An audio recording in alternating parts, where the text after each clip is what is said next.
Hey guys, welcome back. As always, my name is Leyzar, and today I'm gonna give you my thoughts on the Diablo 4 first beta weekend.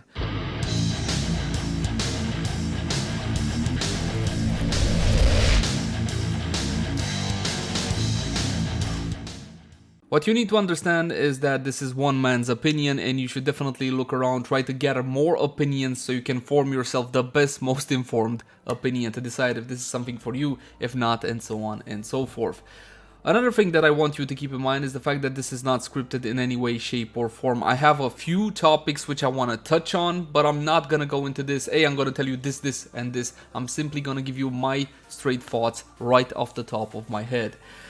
Now, I played the beta religiously almost. I played the entire weekend plus on Monday a little bit, and I think we just have a few more hours until the servers goes offline. And I did enjoy myself. I'm gonna tell you from the start, I am enjoying the game and I'm gonna keep on playing it. That said, let's start with the beginning. The start of the beta was in typical Blizzard fashion, and what is modern day typical Blizzard fashion is waiting in queues for a pretty lengthy amount of time. But honestly, those issues, at least for me, were solved in the first 3 to 4 hours of launching the beta. So you know what, it was fine from a overall perspective.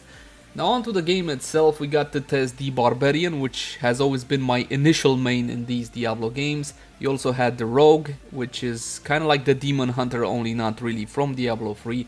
And finally, you had the chance to play the Sorcerer or Sorceress as well. You got male and female, everybody in the character selection, which struck me as odd, has the exact same markings, the exact same customization.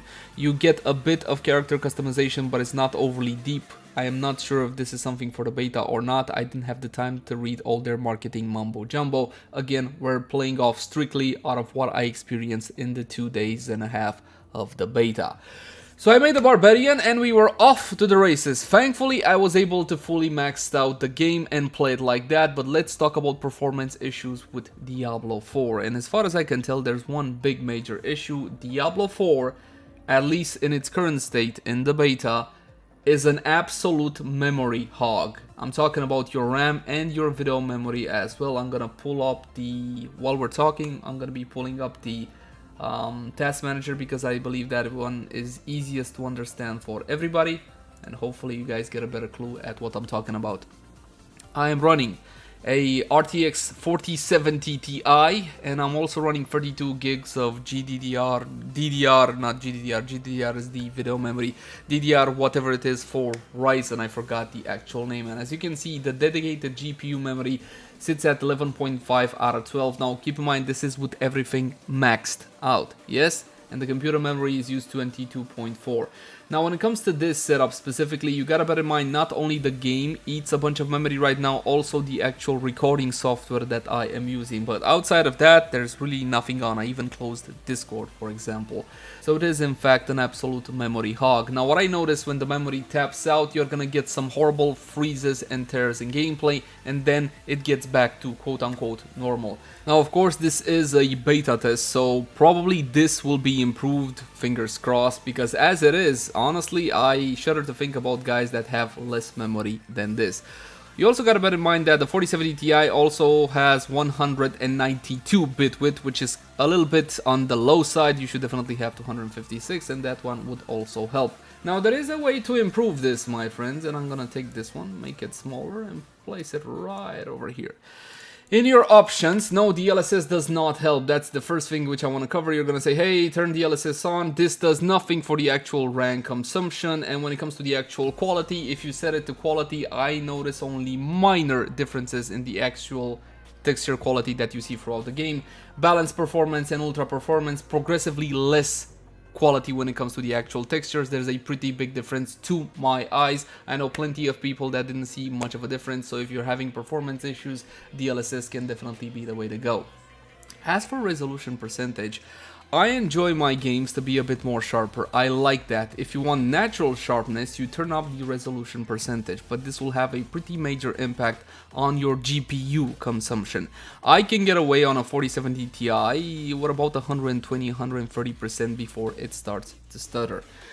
The other sharpness toggle is the sharpen image. Normally by default this is set to 6. I turn it up to 15. Anything more past this point, everything looks a little bit too spiky, too artifacty, so try something like this.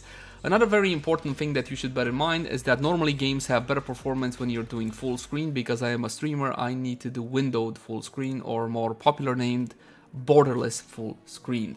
And the resolution that I am using is 3440 x 1440. It's 1440p ultra wide. It's much higher in pixel count than 1440p standard 16:9. We're talking about almost 4 million pixels. So when you're seeing that RAM consumption, that ungodly GPU memory usage, you gotta think about the actual resolution as well. If you're gaming on 1080p, you're golden. Don't worry about it. 1080p, even 144 FPS, something like a 3070, 3080 will be more than sufficient. Everything else set to absolute maximum. The one setting that helps with the amount of GPU memory usage is gonna be texture quality. You can play around with whatever you want. This one is the only one that has a realistic impact, and another one that has a more minor impact is gonna be shadow quality as well. Take a look what happens if I set it to medium and save. Look at the dip, and then it will slowly crawl back up. You see, they say the difference is between medium and high is 5 gigabytes. I saw it to be a bit higher than that. Also bear in mind that even though the GPU memory right now, the dedicated GPU memory is at 8.1, it will slowly creep up to 9 point something the more you play. So if you're having issues with the amount of GPU memory you have, set this one to medium. And you know what? Realistically speaking, without DLSS, because I am not a fan of DLSS, I didn't see much of a difference between medium and high, so hats off to that one. And I didn't see a whole lot of difference when it comes to shadows between highest and medium either. So there you go. Use the settings that you prefer. But honestly, the game performed pretty well outside of the moment when memory gets capped out, and you're gonna see some horrible stutters and freezes that will go away in about 30 to 45 seconds. From a performance perspective, the only thing I can complain about is again this super high memory usage. It is my hope that this is a beta issue. Perhaps they already outlined this as a known issue, but I don't have the time to read their forums, so there you go. The only issue I can complain about is the memory usage, and I also tested it on a 2070 Super, and the game ran fine at 1440p 60 FPS on medium settings. Essentially just toggled to medium and everything was fine. That's pretty much it when it comes to performance. I'm glad to see that some of the cutscenes were fully supported in something like ultra wide, yet others are gonna get those black bars on the side, which for me on a personal level is a little bit disappointing, especially considering that I believe that this game and many others of this genre, the ARPG genre, is a whole lot better when it comes to ultra wide, the 21:9 aspect ratio. It simply feels more immersive, you got more room to play with, you see a whole lot more on your screen, so thumbs up for ultra wide if you're gaming on such a display. I want to talk about one additional issue now that I remembered: VSync. If you play Diablo 3, you know that there's a, how do I put this, horrible amount of screen tearing if you don't turn on vertical sync. Depending on the resolution that you're playing, you can see it or not. I need to keep this one on, even if G-Sync, Nvidia's own proprietary solution, which theoretically should be superior, and you should no longer need V-Sync, even with G-Sync on and fully working correctly, unfortunately you're still getting screen tears. Now I can turn it off, but you're not gonna see it on the actual recording. Currently I'm running in 120 frames. If you take a look at the lower portion of the game, Control R is what you need to press, and then you get yourself either latency or FPS. See? You can toggle between the two. That's pretty much it for performance. Audio I want to touch on next. The audio is honestly a cut above from what most other ARPGs which are popular right now tend to have. I'm talking about Path of Exile and I'm talking about Lost Ark. I'm a personal fan of Lost Ark. I synced over 1,000 hours into that game and I'm still gonna play that one as well. Audio is very immersive. The voice acting is on another level. It's absolutely fantastic. Even the sound effects when you're simply hitting a pan or hitting a brick wall or hitting something like a little wooden plank, they're perfectly put from a spatial perspective and they ring true full sound. Hats off to Blizzard when it comes to sound design. It's Honestly, it's some of the best I have ever heard in an ARPG, so thumbs up on that one. And now I'm gonna dive a little bit into the gameplay of Diablo 4. If you want a short summary, it's essentially Diablo 3 all grown up. A lot of us complain that, hey listen, Diablo 3 is a little bit too kiddish, we don't want your unicorns, you can shove up your... And they did grow up the game. It's a lot more gritty, it's a lot more dark, it's a lot more sour. So if you're not into that, if you're more rainbows and unicorns, you're not gonna be liking yourself this one. From a graphics perspective, everything is dark, damp, gritty, at least from what we saw in this area. This is what is allowed to play in the beta currently, and this is what we played. Essentially, I got everything that I could done. There are some quests that simply did not appear for me, and the bugs were minimal, especially for a beta test, so I can only give it a thumbs up. And yes, the whole gloom and doom, very gory feeling, very downer feeling, very grim and dark, this is the apocalypse feeling, never left throughout the entire adventure. The one thing that I didn't manage to do is kill a world boss because it didn't spawn when it was supposed to. There is a world boss called a Shava or something of the sort with some very basic raid mechanics, something that you get to see in something like Lost Ark a whole lot, and I didn't get to fight her simply because the spawn timers were a little off from what I noticed, and she did not spawn. When it comes to more important events such as this one, you get a little notification in the top right portion of the screen right under your minimap. For example, if the boss would be spawning now, it would say Ashava in 30 minutes. You would go to the location which would be pointed out on the map, and you would gather yourself a nice big party and fight the boss, which apparently does have absolutely fantastic loot. And it looks like I did miss one dungeon. Now I'm seeing I missed this one. This one, Stormclaw aspect, I enjoyed the dungeons. Honestly, these were my favorite parts, especially considering that there were no performance issues whatsoever when you're entering the dungeons, because not as much RAM is needed as you are within an open world. Now, I spent most of my time on the Barbarian, and I hope you guys don't mind. I'm gonna do a little bit of gameplay as we talk, because I just noticed I didn't do that one dungeon. The Barbarian, I'm gonna start off with my biggest complaint. It doesn't feel as meaty, as impactful as a brand new level 1 Barbarian that starts off in Diablo 3. I simply feel that the skills in Diablo 3 carried a whole lot more heft, a whole lot more feeling behind them. When it comes to some of the skills of the current Barbarian, they are, how can I put this, floaty. A little bit on the floaty side, and I believe you don't need this one anymore. Okay, so we're gonna turn off the task manager.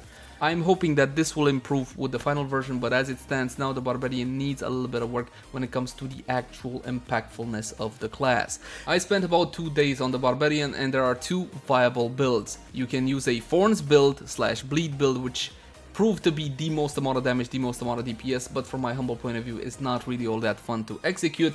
Or you can do the old-fashioned Whirlwind, which I always enjoyed in Diablo. You spin around, you spawn tornadoes, it's actually quite cool.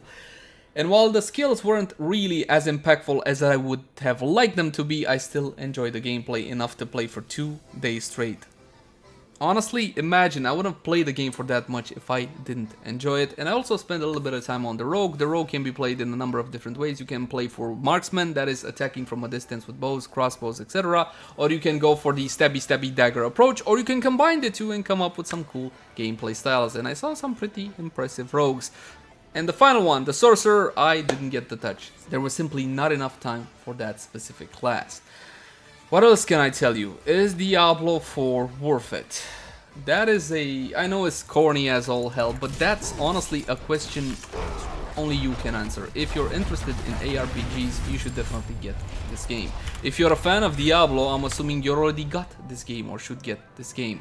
I can talk a little bit about the lore and the story and the quality of the visuals and the cutscenes that I have got to see in the beta, and what I'm assuming this might be Act 1, and I'm not entirely sure.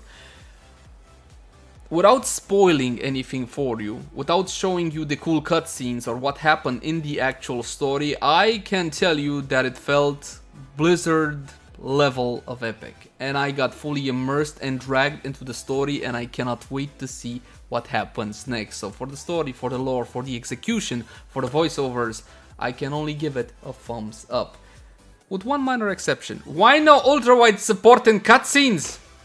No, I know this is a me problem, but like I said, these are my thoughts on the game. I want full ultra-wide support on all of these glorious, glorious and beautiful cutscenes. Oh wow, this is so pretty, so bad. And I do believe, my friends, that is pretty much it. Diablo 4, from my humble point of view, is a good game, one that I intend to keep on playing. Not only do I intend to keep on playing, I intend to create even more content for it, especially for the Barbarian, which currently is my main class. I already came up with the Whirlwind build. If you want to see a full and detailed guide on that, I'm going to link it somewhere in the cards in the upper right portion of the screen. Now, some of you might be worried about microtransactions because, to be perfectly honest, I was terrified they're gonna ruin it, overload it with microtransactions, because Diablo Immortal came before this one, and Diablo Immortal is a... I have no good words to say about that game. So I just want to move on from that and pretend that Diablo Immortal never even happened. There's nothing integral to the lore in that game. But at least please tell me there's nothing integral to the lore in that game. Because I do care about the lore, I am a Diablo fan. I played Diablo 2 a whole lot and I got over 1,000 plus hours in Diablo 3. Take a look at the performance. Honestly, when it comes to dungeons, again, everything maxed out, no DLSS, there's really not a whole lot I can complain about. In the open world is when you're going to be getting yourself those issues that I talked about. I am glad I picked up the game. No, I do not believe it's worth $70. The whole modern take on AAA games costing a whole lot more than $60 or €60, like we're normally used to be, is something that I'm against as a consumer, but I am glad I picked up the game, and as an RPG I can only recommend it. Join me in Diablo 4 if this looks like something you would enjoy. I have not been encouraged to buy anything in this game. I didn't see any kind of real money shop. There were no skins forced down my throats, no boosters, no anything of the sort. Actually, Diablo 4 did nothing to encourage me to buy anything. There was no microtransactions to speak of whatsoever. Not even something minor like skins. And in the beta, we're allowed to change our looks with Transmogrify pretty similarly like we did in Diablo 3. So essentially what you saw in Diablo 3 in terms of transmogrification, you see in Diablo 4 in the beta as well. I have no idea if this will change or not. It is possible that they're saving the microtransactions for the live game so they don't get any negative publicity. It's true, it's possible. What I can tell you is the beta has nothing, nada, absolutely zilch. No microtransactions whatsoever. Just pure old-fashioned Diablo fun. Because this is what it is. Essentially, this is a true blue Diablo experience. Is Diablo 3 all grown up? Whether you like it or not, at the end of the day, it's gonna come down to you.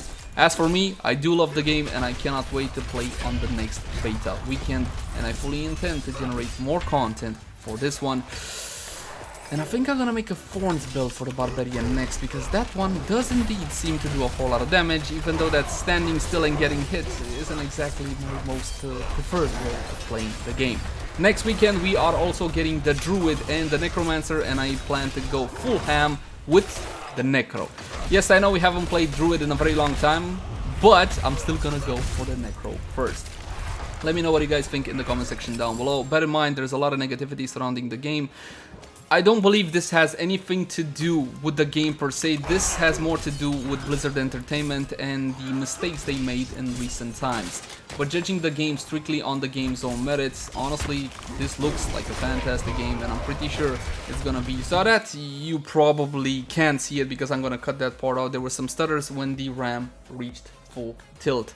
I was saying that Diablo 4 is the RPG to have, and I'm pretty sure it's gonna be quite relevant for the genre in the coming weeks, months, and years. They change how things work with legendaries. Essentially, you're gonna be able to collect these affixes, and it's gonna be like a one-time use only, because now they're called aspects, and you're gonna be able to place them into your gear.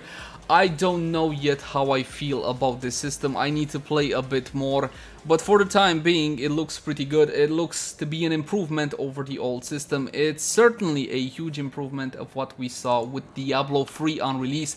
If there are some veterans that legitimately played way back then on release, you would know that everything was randomized. Everything was randomized. So actually getting a piece of yellow gear that was legitimately usable and good for your class was an absolute godsend. This is not the case with Diablo 4. I got plenty of upgrades, and I always feel from hour to hour that I am progressing on my build and getting better and better. Except, of course, the level cap, which is currently set to 25.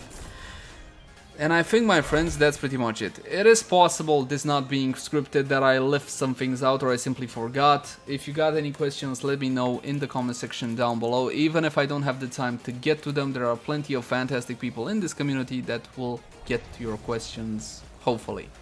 As always, my name is Lazar. Thank you guys so much for watching. Like, favorite, share, and subscribe only if you enjoy the content. If you got any feedback for me, I would love to read that in the comment section down below. You can also find me on Twitch, Facebook, Twitter, all the usual places. I mean, if you like what you see, you'll know where to find me. And if you love the content and you want to help me keep making it, consider supporting us via shameless plug on Patreon, link in the upper right portion of the screen in the cards right about now. Now, back to game like this.